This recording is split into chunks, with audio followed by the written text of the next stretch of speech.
তুমি আমার নাম জানতে পারো কিন্তু স্টোরি না।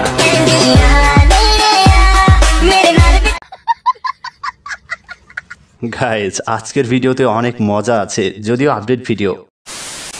তো হ্যালো গাইজ, কেমন আছেন সবাই? আশা করি প্রত্যেকেই ভালো আছেন। সো গাইজ, নতুন ইউটিউবার আপডেট ভিডিওতে আপনাদের সবাইকে স্বাগত। গাইজ আজকের এই ভিডিওতে আপনাদের মাঝে দেখাবো সেই হাওড়ের জেলের ছেলে এলেক্স সবুজ বর্তমান পরিবর্তন হয়ে গিয়েছেন। তিনি এখন তানজিল জনির কাছে গিয়েছে নিজেকে চেঞ্জ করার জন্য, পরিবর্তন হওয়ার জন্য। এবং বন্ধুরা, তৌহিদ আফ্রিদিকে নিয়ে গুরুত্বপূর্ণ আপডেট থাকবে। আর গাইজ আপনারা হয়তো টিকটকার অর্ণবকে চিনে থাকবেন, যে কিনা টিকটকের ফর ইউতে সবসময়ই থাকতো। সেই অর্ণবের আইডিটি ব্যান করা হয়েছে। কে ব্যান করেছে সেটা তিনি নিজেই বলেছেন। সেই বিস্তারিত আপনাদের মাঝে উপস্থাপন করব। আর গাইজ আপনারা হয়তো ইতোমধ্যে টিকটকে এই চাঁদপুরের আগুন, এই চাচির ভিডিওগুলি দেখে ফেলেছেন। এই চাচি সম্পর্কেও কথা থাকবে, তাই ভিডিওটি শেষ পর্যন্ত দেখার অনুরোধ রইল। তো বন্ধুরা চলুন বেশি কথা না বাড়িয়ে ভিডিও শুরু করা যাক। গাইস প্রথমেই কথা বলবো এলেক্স সবুজকে নিয়ে। বন্ধুরা, এই এলেক্স সবুজ একজন জেলের ছেলে এবং তিনি হাওড়ে মাছ ধরেন পানির নিচ থেকে। তো গাইস যার কারণেই তিনি বেশি পরিচিত এই টিকটকে। তার একটা কন্টেন্ট, সেটা একটা ইউনিক কন্টেন্ট, মাছ ধরার কন্টেন্ট এমন ভাবে তৈরি করেন সবারই পছন্দনীয় কন্টেন্ট। তো এই ক্ষেত্রে অনেকেই তাকে হিট করে, অনেকেই তাকে লাভ করে। তো তিনি যেহেতু একজন জেলের ছেলে, জেলে, তাই তিনি নিজেকে পরিবর্তন করার জন্য চলে এসেছে তানজিল জনির কাছে। তো এই এলেক্স সবুজ কি বলে চলুন শুনে নেওয়া যাক। কে যেন বলছিল আমি খেত, আমি হাওয়ার থেকে উঠতে আইছি। আরে ভাই সামনে এমন কিছু করতেছি যা দেখে তোমাকে সব কটার মাথা যাবে বেক্কা।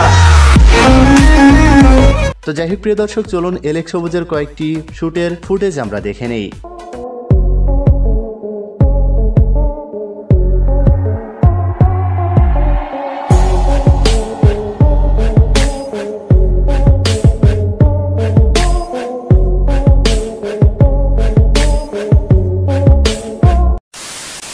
তো গাইজ আপনারা এলেক্স সবুজের ভিডিওগুলি দেখে থাকেন কিনা অবশ্যই কমেন্ট বক্সে লিখে জানাবেন। বন্ধুরা, এরপর রয়েছে তৌহিদ আফ্রিদি। গাইজ তৌহিদ আফ্রিদি ভাই গত একদিন আগে তার ব্লগ 110 আপলোড দিয়ে ফেলেছেন, যেটার নাম দেওয়া হয়েছে দি বিউটি অফ রাজশাহী। তিনি আমের দেশে গিয়েছিলেন এবং সেখানে যে ব্লগটি করেছেন, একদিনে 1 মিলিয়ন প্লাস ভিউজ রয়েছে তার এই ভিডিওতে। তো গাইজ এই ব্লগটি কে কে দেখেছেন অবশ্যই কমেন্ট বক্সে লিখে জানাবেন। এন্ড গাইজ এই ব্লগে তৌহিদ আফ্রিদি ভাই 50,000 টাকা চুরি করেছিল তার মার, যার কারণে তাকে জুতা ছুঁড়ে মেরেছিল তার মা। এই শটটি আপনাদের কাছে কতটা মজাদার ছিল? যারা মাকে ভালোবাসেন তারা অবশ্যই কমেন্ট বক্সে লিখে জানাবেন।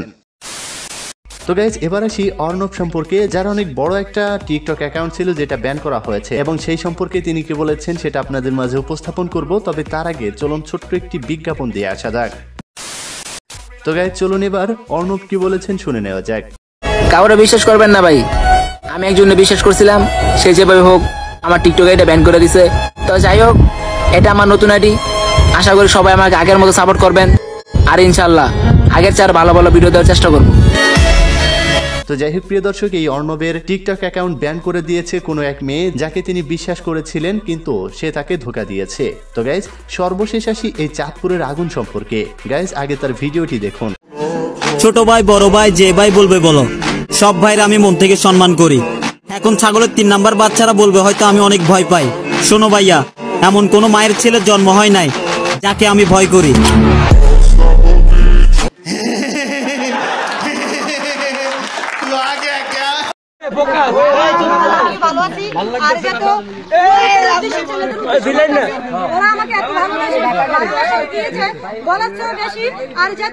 ওদের কাছে আস্তে আস্তে আমি দাওয়াত নিচ্ছি, ওদেরকে এলাকাতে আসি, আমি অনেক খুশি হয়েছি।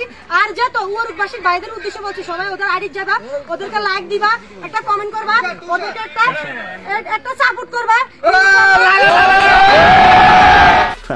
আসলে গাইজ অনেক মজাদার তার ভিডিওগুলি, এবং এই চাচি টিকটক এমন ভাবে মাতাচ্ছে সে কিনা এখন প্রধানমন্ত্রিত্ব করতে যাচ্ছেন। তো গাইজ এই মাতালের ভিডিওগুলি আপনাদের চোখে অবশ্যই পড়েছে, এবং তার মাতলামিগুলি আপনাদের কাছে কেমন লেগেছে কমেন্ট বক্সে লিখে জানাবেন। আর গাইজ সর্বশেষ একটা আপডেট জানিয়ে দেই, সেটা হচ্ছে খুব দ্রুতই রাতারাতি ভাইরাল বাংলা র‍্যাপ গানের একটা সিরিজ এই চ্যানেলে আপলোড করা হবে। তাই আপনারা যারা নতুন সাবস্ক্রাইবার্স রয়েছেন অবশ্যই চ্যানেলটি সাবস্ক্রাইব করে রাখবেন, আর যারা অলরেডি সাবস্ক্রাইব করেছেন তাদেরকে অসংখ্য ধন্যবাদ। তো প্রিয় দর্শক, এই ছিল আজকের আপডেট। আশা করি ভিডিওটি ভালো লেগেছে।